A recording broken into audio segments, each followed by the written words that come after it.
करेंगे बीजेपी नेता संबित पात्रा की प्रेस कॉन्फ्रेंस का। And through social media platforms Twitter युद्ध हो रहा है।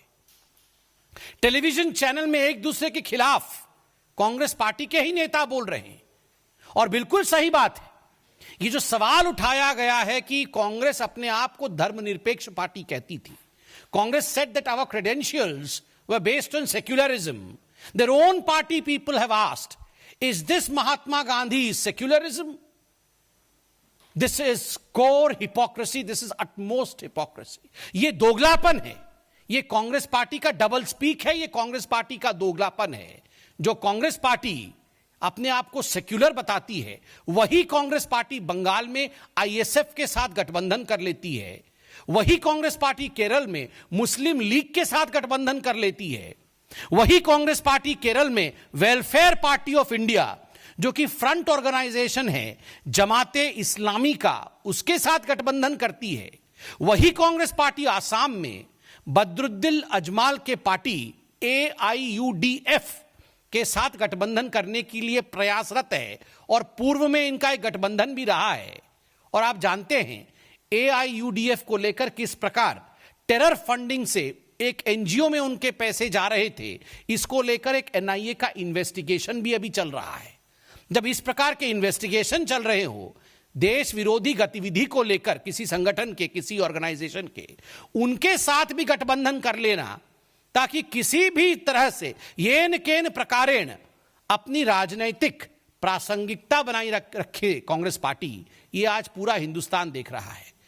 कर्नाटक में SDPI PFI का जो पॉलिटिकल विंग है SDPI, उसके साथ भी कांग्रेस पार्टी की सांठगांठ रही थी। और आपको याद होगा जब कर्नाटक का इससे पहले चुनाव हुआ था, SDPI ने अपने सारे कैंडिडेट हटा लिए थे ताकि कांग्रेस पार्टी जीत सके। पराकाष्ठा तो तब होती है मित्रों जब यही कांग्रेस पार्टी बंगाल में कम्युनिस्ट पार्टी के साथ, लेफ्ट के साथ अलायंस करती है, सीट शेयरिंग पे उतरती है और साथ में चुनाव लड़ते हैं, और वही कांग्रेस पार्टी केरल में कम्युनिस्ट पार्टी के खिलाफ लड़ती है। दोनों चुनाव एक साथ चल रहे हैं 5 राज्यों में। इन दोनों राज्यों के नाम है, बंगाल का भी नाम है और केरल का भी नाम है। आप पराकाष्ठा देखिए, बंगाल में कम्युनिस्ट पार्टी के साथ कांग्रेस पार्टी लड़ेगी। मतलब ये प्रियंका वाड्रा, रॉबर्ट वाड्रा और राहुल गांधी जब बंगाल जाएंगे तो कम्युनिस्ट पार्टी के लिए अच्छी अच्छी बातें करेंगे, कम्युनिस्ट पार्टी के लोगों के साथ मंच शेयर करेंगे, उनके आला कमान के साथ बैठेंगे। और वही रॉबर्ट वाड्रा, राहुल गांधी और प्रियंका वाड्रा जब केरल चले जाएंगे तो उसी कम्युनिस्ट पार्टी के खिलाफ बोलेंगे। उन्हीं नेताओं के साथ जिनके साथ बंगाल में मंच साझा किया था, जिनके हाथ पकड़कर खड़े होंगे, वही केरल में उनको मंच अलग अलग करना पड़ेगा। ये किस प्रकार का विडंबना है? आप क्या सोचते हैं? हिंदुस्तान की जनता कुछ जान नहीं पाती है?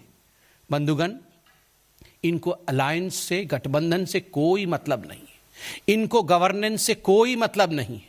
इनका उद्देश्य केवल एक है और उनका उद्देश्य है किसी भी प्रकार, चाहे किसी का भी साथ क्यों ना लेना पड़े, कैसे भी करके सत्ता में आ जाना, भ्रष्टाचार फैलाना, दोनों हाथों से मोटा माल इकट्ठा करना, उस राज्य को ATM में तब्दील कर देना, पैसा इकट्ठे करने उस राज्य से, और एक परिवार किस प्रकार से आगे बढ़ सके, एक परिवार की महत्वाकांक्षा कैसी पूरी हो सके, केवल और केवल यही उद्देश्य कांग्रेस पार्टी और गांधी परिवार का है। The only ambition of the Congress party and the Gandhi family is to see to it the ambitions of the Gandhi family is fulfilled. The satiety for power of the Gandhi family is fulfilled. They are not going to deliver anything out of this alliance. आप देखिए, आश्चर्य का विषय है, ये Congress party Indian secular front के साथ मिली हुई है, ये कांग्रेस पार्टी AIUDF के साथ मिली हुई थी, अभी मिलने के लिए कोशिश में है, मुस्लिम लीग के साथ मिली हुई है, वेलफेयर पार्टी जमात इस्लामी के जो फ्रंट है उसके साथ मिली हुई है, SDPI के साथ मिली हुई है, और कमाल की बात है महाराष्ट्र में पावर शेयरिंग के लिए शिवसेना के साथ मिली हुई है। आप सोचिए जरा, कोई दीन ईमान नहीं है, कोई आइडियोलॉजी नहीं है, कोई विचारधारा नहीं है। Corruption is the ideology of Congress party. भ्रष्टाचार ही कांग्रेस पार्टी की आइडियोलॉजी है, भ्रष्टाचार ही कांग्रेस पार्टी का विचारधारा है। Nepotism is the ideology of Congress party. परिवारवाद को बढ़ावा देना यही कांग्रेस पार्टी की आइडियोलॉजी है। जातिवाद ही कांग्रेस पार्टी की विचारधारा है। To promote hatred amongst the Indians in the name of caste and creed is the core ideology of the Congress party, and to divide India in the name of religion is the core agenda and ideology of the Congress party, and that's the reason as to why we have unholy alliances, we have unholy intentions, and we have unholy performance.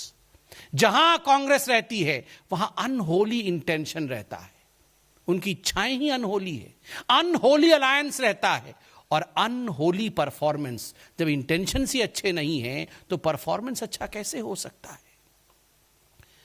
Performance तो 30 second में ही सो जाता है। किसी भी राज्य में अगर perform और गवर्नेंस की बात की जाए तो राहुल गांधी तो कह ही रहे थे वो 30 सेकंड में सो जाता है। वहां परफॉर्मेंस और डिलीवरी नहीं होती है। बंधुगण, इस कांग्रेस पार्टी ने जरूर कहा होगा बंद कमरे के अंदर, और आपको याद है एक लीडिंग अखबार ने इसे हेडलाइन के रूप में भी छापा था, हां हम मुसलमानों की पार्टी है। ये राहुल गांधी ने कहा था, हां हम मुसलमानों की पार्टी है।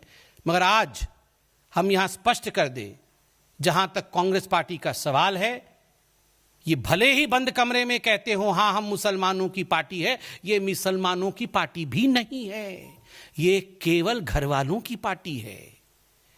ये रॉबर्ट वाड्रा की पार्टी है, ये सोनिया जी की पार्टी है, ये राहुल की पार्टी है और ये प्रियंका वाड्रा की पार्टी है। बस इन चारों की पार्टी है और ये किसी की पार्टी नहीं है। बस इन चारों का भरण पोषण होता रहे, इन चारों को सत्ता मिलता रहे, मोटा माल परिवार तक आता रहे, इतना ही उद्देश्य इस परिवार का और इस पार्टी का है। और तो और look at the absurdity of these alliances. कल हम देख रहे थे ये आरजेडी जो है ये जाके ममता बनर्जी के पार्टी के साथ खड़ी हो गई थी। कमाल की बात है, बाकी राज्यों में कांग्रेस के साथ खड़ी हो जाती है। समाजवादी पार्टी जब मौका मिले तो साइकिल पे राहुल गांधी को बैठाया था कैरियर पे, अब वो जाके ममता जी के साथ बैठ गए। कमाल की बात है, कोई आइडियोलॉजी नहीं है, किसी के बीच नहीं है जी, ये सारे ऐसे ही हैं। 19 लोग एक साथ हाथ पकड़ पकड़ के खड़े हुए थे ना 2019 के चुनाव में। ये 19 लोग एक साथ हाथ पकड़ के खड़े हुए थे कि हम जो है एक साथ मिलके यहां काम करेंगे। आप देख रहे हैं आरजेडी जाके ममता जी के साथ, कांग्रेस के साथ नहीं है। कांग्रेस जाके कम्युनिस्ट के साथ बंगाल में, कांग्रेस कम्युनिस्ट के खिलाफ केरल में। आप कमाल की बात आप यहां देखिए, यहां किसी प्रकार से भी कोई आइडियोलॉजी नहीं है। बंधुगण, मैं अंत में इतना ही कहूंगा कि जहां तक कांग्रेस पार्टी का सवाल है, as far as the Congress party is concerned, no amount of political pushups, no amount of political push-ups or dance of alliance by their former president and upcoming president Shri Rahul Gandhi ji is going to save this already sunk ship called Congress party. चाहे कितना भी राजनीतिक pushup कर ले ये Congress party, और चाहे कितने भी गठबंधन के नृत्य राहुल गांधी कर ले, मगर कांग्रेस पार्टी का जहाज जो डूब चुका है अब वो फिर से उभरने वाला नहीं है। 5 राज्य में जो चुनाव हो रहे हैं, जिनकी घोषणा अभी कुछ दिनों पूर्व हुआ है, इन 5 राज्य की जनता, बुद्धिमान जनता, नरेंद्र मोदी जी के परफॉर्मेंस, नरेंद्र मोदी जी की विकास उन्मुख जो गवर्नेंस है उसी को आशीर्वाद देगी। भारतीय जनता पार्टी की ही सरकार बनेगी और ये जो ठगबंधन है इनकी हार होगी। मैं इतना ही कहना चाहता हूं और अंत में गुजरात की जनता, गुजरात की भारतीय जनता पार्टी की सरकार और भारतीय जनता पार्टी के गुजरात के हर कार्यकर्ता को बहुत बहुत अभिनंदन, बहुत बहुत शुभेच्छा, बहुत बहुत कॉन्ग्रेचुलेशन कि आज जिस प्रकार से लोकल बॉडी इलेक्शन के रिजल्ट आ रहे हैं। तो संबित पात्रा को आप सुन रहे थे। कई गंभीर आरोप कांग्रेस पर लगाए और जिस तरह से आईएसएफ के साथ में पश्चिम बंगाल में कांग्रेस का गठबंधन हुआ उसको लेकर उन्होंने कहा कि जिस तरह से गठबंधन है, कांग्रेस अपने आप प्रासंगिक बनाए रखने के लिए गठबंधन का सहारा ले रही है, जिसको लेकर कांग्रेस के ही नेता आपस में नाराज हो रहे हैं। ट्वीट वॉर चल रही है।